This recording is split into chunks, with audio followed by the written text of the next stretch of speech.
welcome to another episode of Haunt Talk. In today's episode, we are going to be reviewing Nightmare Boardman. This is their first year open, and it is by the Southern Park Mall in the DeBartolo Commons. So if you're familiar at all with that area, well, Boardman's kind of like, I don't know, it's like close to Youngstown. A lot of people sometimes will even call it part of Youngstown, but it's not. It's its own thing. Yeah. And the DeBartolo Commons is like a more recently added venue / thing when they did the expansion to the Boardman Mall. But I guess Boardman wanted a haunted house, and so they went to the people that run the Canfield Scare Grounds or the Nightmare Canfield, and were like, hey, we need a haunted house. And so they built one, and I think the person, because we talked to one of the people that help run stuff or whatever, and I guess they did it all in March. March is when it was official. So, yeah. They didn't have a lot of time to set it up.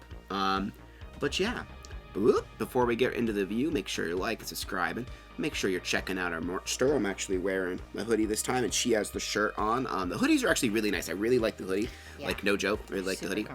And there's mugs and stuff like that you can get. And also make sure to check out the Patreon. It helps support us, and it's really helpful for small channels like ours.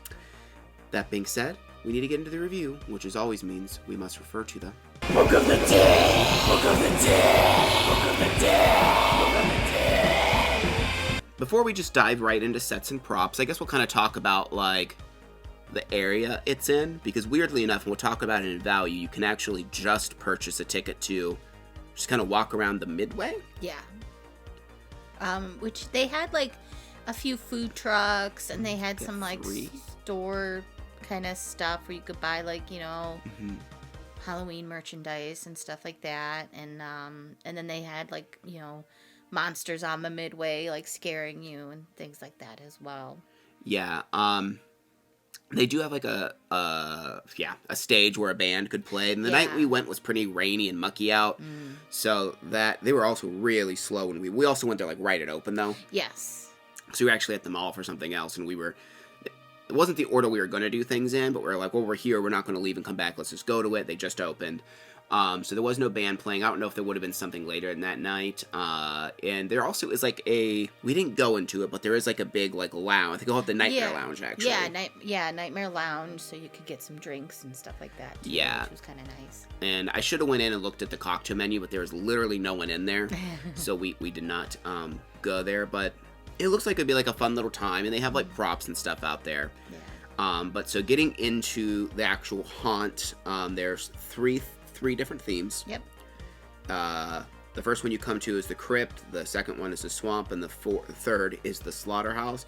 I don't think you have to do them in an order, but it kind of seems like it would make sense to. Right, yeah. I don't think they just they punch your ticket as you do them, so it didn't seem like they really were, sticklers on you have to do this one first, so.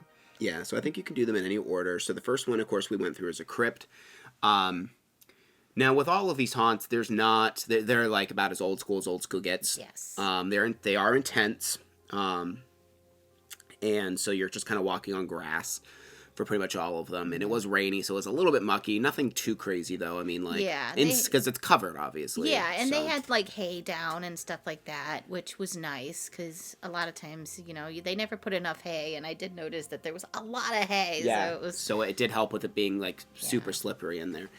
The crypt, I mean, there was some, like I said, a lot of it's black hallways and switchbacks. There were some scenes, and the scenes are also, a lot of them are kind of more old school, where there's a half wall, and then there's a prop or something behind it, so you're not it's kind of in its own kind of room, and it comes out at you, or something happens over there. Yeah. They had a couple things in there. I know there was a scene with a bunch of coffins and stuff.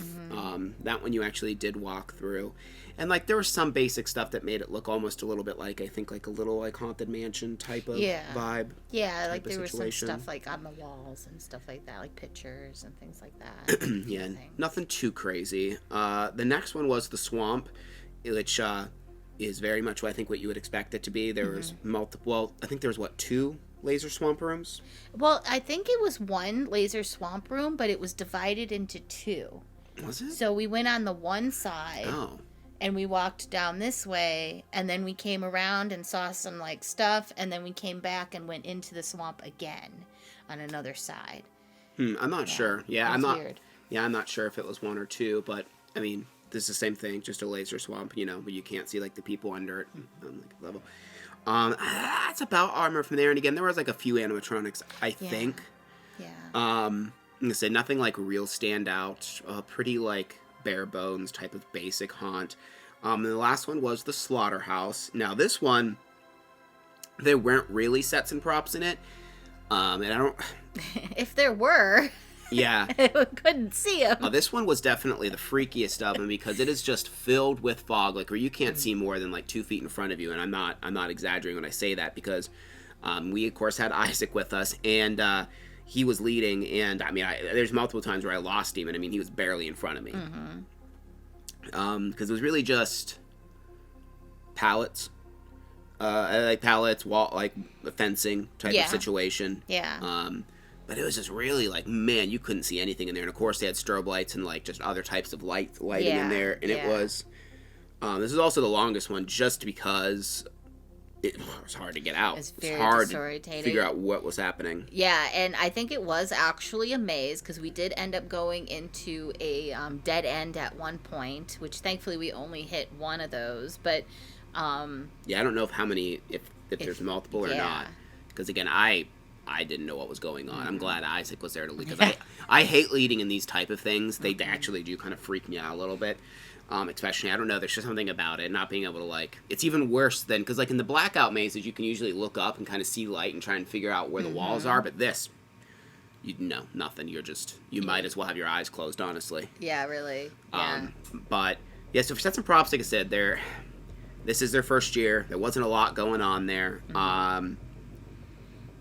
So if you're someone that mainly goes to haunted houses just for the sets and props, like the elaborate set design, this is not going to be the correct haunt for you. There's other things that this haunt does do a lot better, which of course we'll get into the next categories. But for sets and props, we gave it a 5. Like I said, it's very old school haunt type of thing, and if you like that, which some people really do like the old school haunts, you know, this one might be up your alley as far as that goes. But yeah. So moving on to actors. There actually was a decent amount of actors, both on the midway and in the houses, which I was surprised.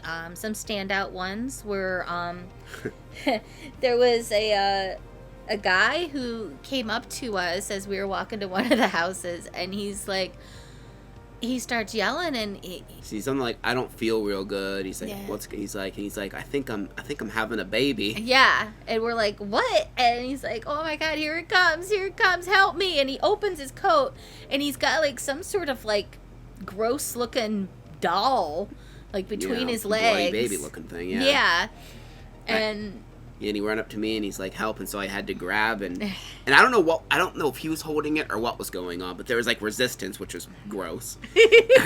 and I pulled his baby out, and then I'm like, okay, here you go, and I gave it back to him, and then I started walking away, and he's like, what did he say? He said, where are you going? You owe me child support. Now he's like, don't run away, and I'm like, actually, that's the perfect reason to run away. That's the scariest thing I've heard all night.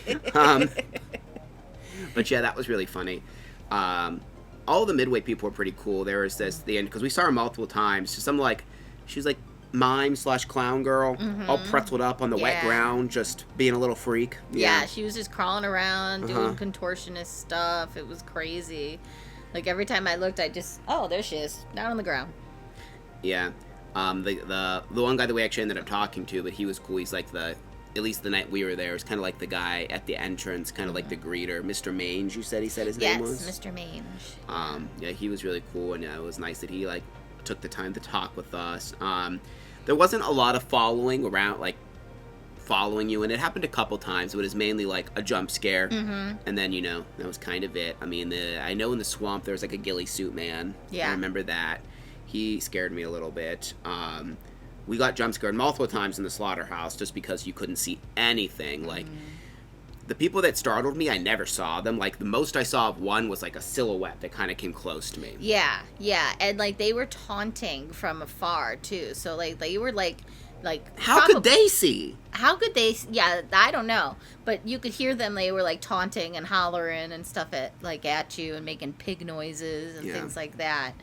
One really cool one, actually. So when we before we went into Slaughterhouse, they had this cool what we thought was a set and prop where it's like this pig holding up a barrel with water and he's like going oink oink or whatever and like kind of moving, but it was actually a real person. Yeah. That like was dressed like, because you've seen those like Slaughterhouse pig animatronics, like the pig guys, like they're everywhere, but this was like he was dressed like one of those, holding up a barrel and then he comes running at you. Yeah, that was pretty cool. Yeah, we just thought it was an animatronic that was dumping a barrel of water or whatever, you know, like this, and then it stopped and he just ran at us, and that was really I was actually really impressed with that. I thought that was really cool. It was cool. We actually got to meet someone that watches the channel a lot, that works here, and she took a picture and stuff with us at the end, so that was really cool. And just everyone, outside of just actors too, just the staffing were really nice. And they talked to us for a while and stuff. But yeah, I mean, the actors we thought had a lot of energy. They did a good job. Like I said, the haunt's not a real long haunt, which we'll get into in value, but for what was there, I think they made like the most of it and stuff like that. Hell yeah. But yeah, so for actors, we gave them an 8. We thought the actors were good, really good. So we'll move into scare factor now. So for scare factor, this is definitely more of something that's oriented towards families. Yes. Maybe not like young children, but you know. Yeah. Because I mean, everything freaked me out though when I was a kid. I feel like I was a little pussy baby when I was a child, but the slaughterhouse would have messed me up, like all that fog and not like, but like still. There's nothing too crazy here. No one's gonna touch you or anything like that, and it's just like seems like the whole like purpose of it is just to kind of have a fun time, something you know local. They even described it more of think of it as like a local backyard haunt than it is like some crazy pro level haunt type of thing. That's more of like their situation. It seems like. Yeah, I would definitely say this is like definitely something that would be fun as just like a casual date night kind of thing, like you know, just get a little bit of spookiness, you know, going, and the mall's right there, so you know you could go shop and get some food and go to this little haunt. It's a good one to like acclimate like your kids and stuff too. Be like, you know, to kinda tip, because none of them are that long, none of them are stay there welcome, you know, because nothing's worse than like taking, like, let's say, you know, you take your kid to like I don't know, something like Fright Farm, and you quickly realize they hate it, and you have an hour left of haunt to go through. At least with this one, if they hate it, it's, well, part of value, but it's not very expensive. So you didn't waste a ton of money, and the haunts are shorter, so it's not like you're going to be stuck in there with them for an hour, you know, it's, But yeah, for scare factor, we gave it a 6. I guess it's still some decent jump scares and stuff like that, and the slaughterhouse with all the fog, just by default, is freaky to me. Your mileage may vary there, but yeah, scare factor is a 6. So going on to value, so this had a lot of different like pricings.